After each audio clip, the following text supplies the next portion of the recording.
তো hello everyone, আমি এখন মাছ রান্না করছি। তো মাছের জন্য আমি এখন হলুদ মাখিয়ে নিয়েছি, লবণ মাখিয়ে এখন রেখেছি।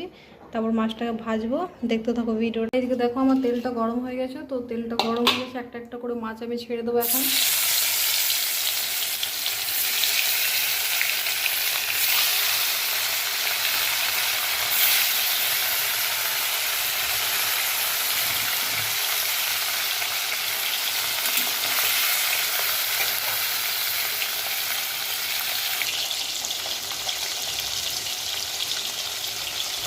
তো বন্ধুরা, আমি এখানে সব রেডি করে নিয়েছি মাছ রান্নার জন্য।